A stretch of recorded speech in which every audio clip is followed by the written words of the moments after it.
अस्सलामुअलैकुम। मैं हूं अली अहमद और आप देख रहे हैं my channel double A physics वाला। सो गाइस, अगर आप मेरे चैनल पर नए हैं तो मेरे चैनल को सब्सक्राइब करें और साथ में लगे बेल आइकन को भी दबा दें ताकि मेरी हर नई आने वाली वीडियो की अपडेट आपको मिल सके। So let's we start. तो आज का हमारा टॉपिक है branches of physics. There are following branches of physics: mechanics, heat, sound, light, electricity and magnetism. Electricity and magnetism का कंबाइंड नेम इलेक्ट्रोमैग्नेटिज्म भी है। और next atomic physics, astrophysics, plasma physics and geophysics. Now अब हम बारी बारी इनको detail से डिस्कस करते हैं। सबसे पहली बारी ब्रांच का नाम है मैकेनिक्स। ठीक है, इसकी डेफिनेशन को देखते हैं। It is the study of motion of objects, its causes and effects. यानी कि फिज़िक्स की इस ब्रांच में हम अजसाम की मोशन को देखते हैं और वो मोशन किन वजह से हो रही है उसको डिस्कस करते हैं और उन मोशन के असरात क्या है उसको डिस्कस करते हैं। मिसाल के तौर पर अगर हम बात करें, एक लड़का एक फ़ुटबॉल को हिट करता है तो वो फ़ुटबॉल दीवार से टकराती है। ठीक है, अब फुटबॉल हरकत क्यों हुई? क्योंकि लड़के ने हिट किया। ठीक है, ये इसकी वजह है। और वो फुटबॉल दीवार से टकराई, उसका कुछ असर हुआ, बॉल दोबारा फिर वापस आ गई। और दूसरी एग्जांपल, गाड़ियाँ रोड पर चल रही है। ठीक है, इंसान ज़मीन पर हरकत कर रहा है, तो इसका असर क्या है ज़मीन पर? और गाड़ियाँ रोड पर चल रही है तो गाड़ियों का क्या असर है ज़मीन पर? तो अब हम इसकी नेक्स्ट देखते हैं। नेक्स्ट ब्रांच है हीट। हीट की सबसे पहले डेफिनेशन देखते हैं। It deals with the nature of heat, modes of transfer and effects of heat. ठीक है, it deals with the nature of heat, modes of transfer. Modes का मतलब होता है तरीके, यानी कि हीट को ट्रांसफ़र करने के कितने तरीके हैं। हीट को ट्रांसफ़र करने के 3 तरीके हैं: कंडक्शन, कन्वेक्शन एंड रेडिएशन। आगे जाकर इसके अलग-अलग चैप्टर्स हैं, उसके बारे में फिर डिटेल से बात करेंगे। एंड इफ़ेक्ट्स ऑफ हीट, अब हीट का इफ़ेक्ट क्या होता है। अब नेचर ऑफ डेफिनेशन में 3 लफ्ज़ है हमारे पास। नेचर ऑफ हीट क्या होती है? नेचर ऑफ हीट का मतलब ये होता है कि ये हीट है जो वो चीज़ों के टेम्परेचर को बढ़ा देती है। ठीक है, अगर दो चीज़ें आपस में पड़ी हुई है, एक चीज़ गर्म है और एक ठंडी है, और गर्म चीज़ से हीट निकल कर ठंडी चीज़ की तरफ जाएगी और तब तक ट्रांसफ़र हीट होती रहेगी जब तक दोनों का टेम्परेचर सेम नहीं हो जाता। और जब दोनों का टेम्परेचर सेम हो जाएगा तो वो हीट ट्रांसफ़र रुक जाता है। अब अगर इफ़ेक्ट्स ऑफ हीट की बात करें, इफ़ेक्ट्स ऑफ हीट का मतलब ये होता है कि अगर हम कागज़ को जला दें तो वो राख में तब्दील हो जाता है। ये इफ़ेक्ट है इसका। इंसान का जलना वो भी राख में तब्दील हो जाता है। ठीक है, हम लोहे को गर्म करके सुर्ख कर लेते हैं और सुर्ख होकर वो नरम हो जाता है, जिस मर्जी शक्ल में इसको हम तब्दील कर लेते हैं। ये भी इसका इफ़ेक्ट है। ठीक है, हीट को it is also form of energy, यानी कि हीट एनर्जी की एक किस्म भी है।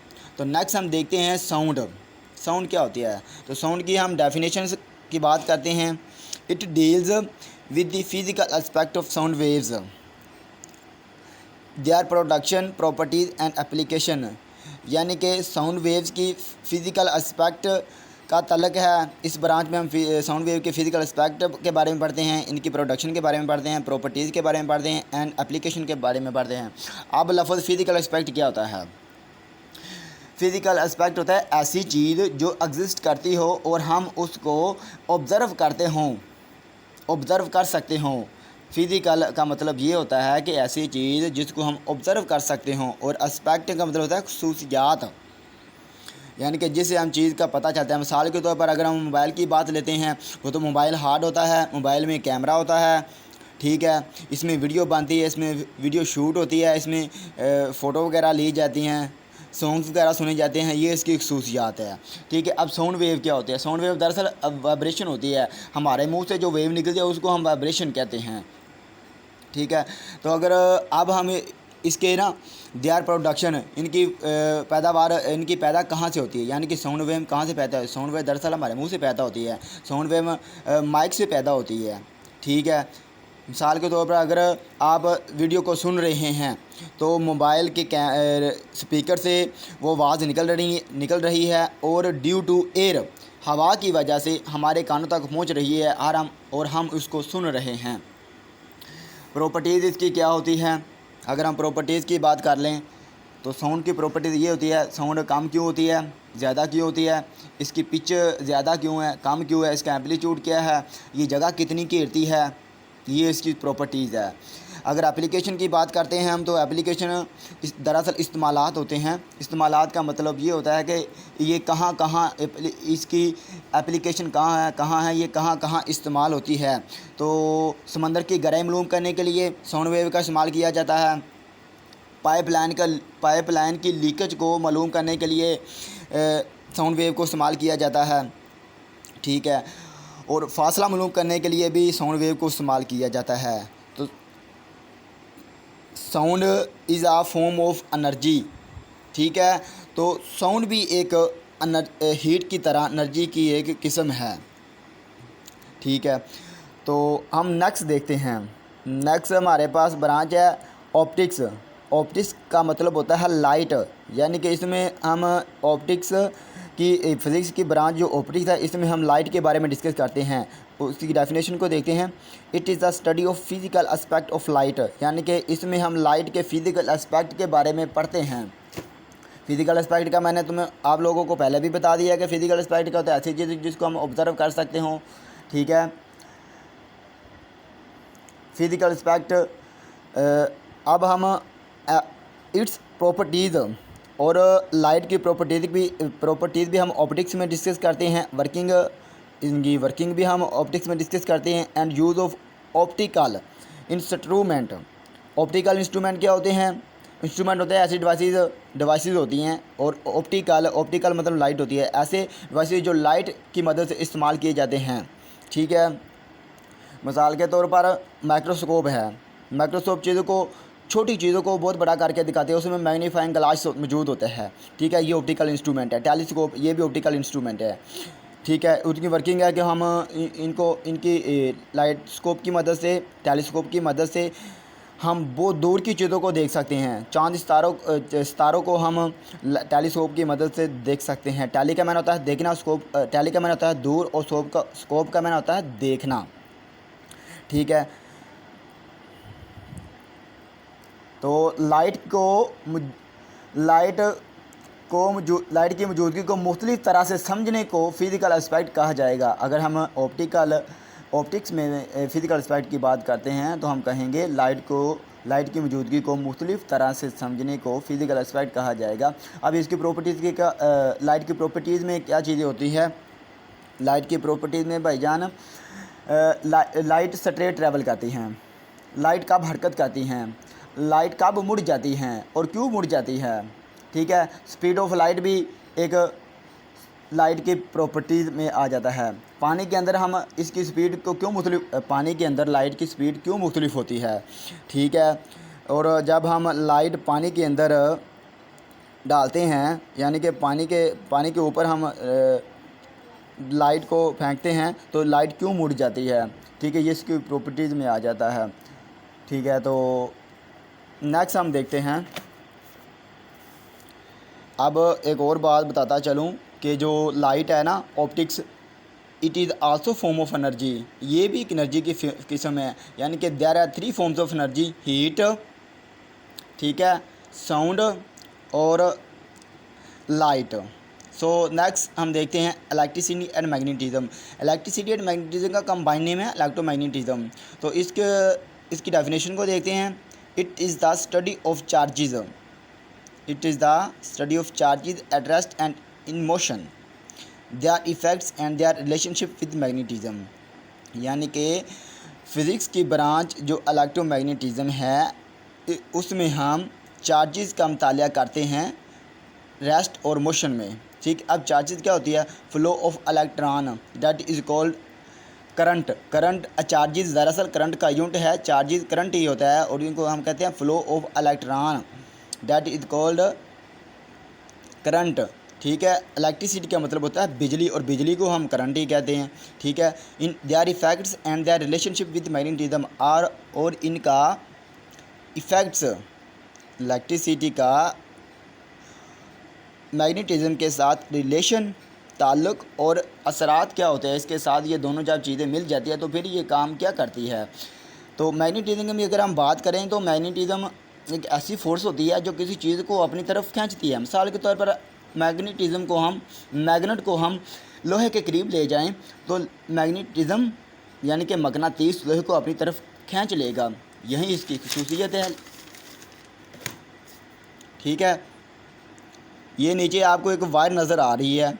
ठीक है, ये कंडक्टर या वायर है।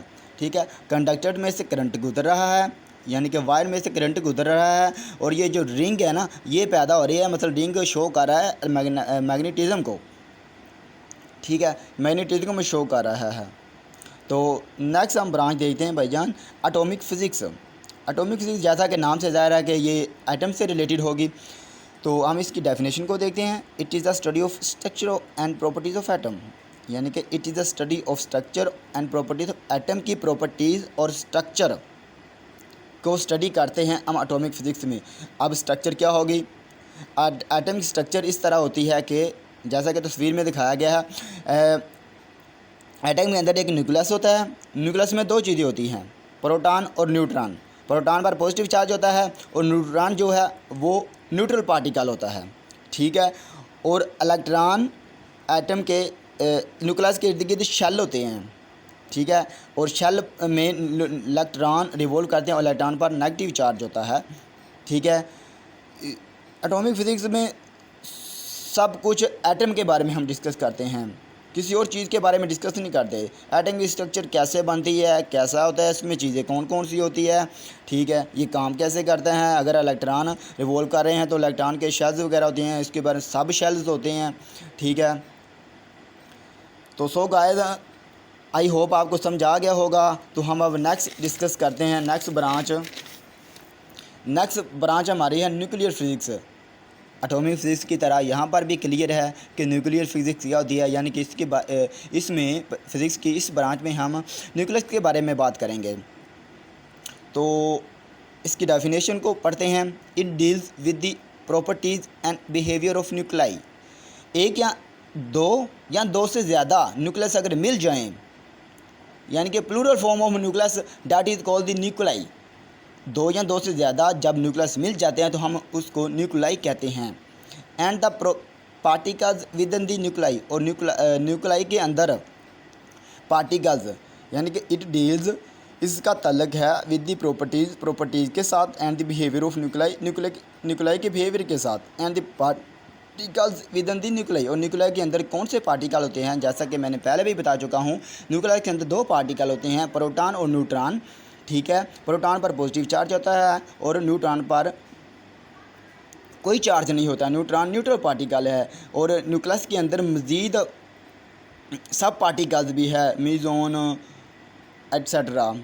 ठीक है, तो लास्ट हम देखते हैं क्या है हमारे पास प्लाज्मा फ़िज़िक्स। जैसा कि आप जानते ही हैं कि ये स्टेट ऑफ मैटर से तल्लक़ रखती है, तो इसकी डेफिनेशन को देखते हैं। It is the study of production properties of ionic state of matter, यानी कि प्लाज्मा फ़िज़िक्स में हम देखते हैं प्लाज्मा की प्रोडक्शन कैसे होती है और इनकी खसूसियात क्या है। Ionic state of matter that is called the plasma. ठीक है, and the fourth state of matter that is called plasma, यानी कि प्लाज्मा को हम फोर्थ स्टेट ऑफ मैटर भी कहते हैं। जैसा कि आप जानते हैं प्लाज्मा की फोर स्टेट होती है, solid state, liquid state, gassy state, plasma state. ठीक है,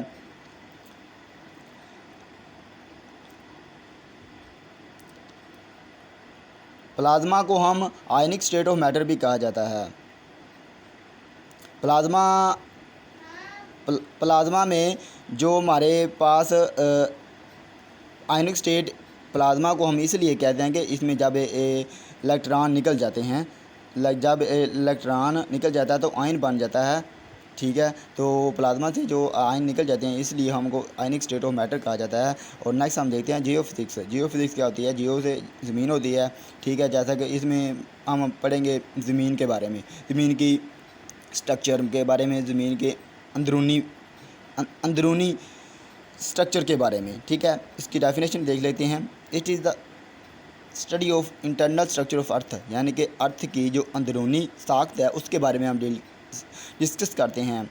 तो जो जिस ज़मीन के सबसे ऊपर वाला हिस्सा जिस पे हम इंसान रहते हैं वो है क्रस्ट, उसके नीचे है मेंटल, ठीक है। मेंटल के बाद आ जाता है आउटर कोर, और लास्ट में जो ज़मीन का सबसे अंदरूनी हिस्सा आता है उसको हम इनर कोर करते हैं। सो गाइस, आई होप आपको मेरी वीडियो अच्छी लगे तो कमेंट में मुझे ज़रूर बताइएगा। अगर कोई भी मैंने गलती की है तो कमेंट में मुझे ज़रूर बताइएगा। सो थैंक यू, बहुत शुक्रिया आपका।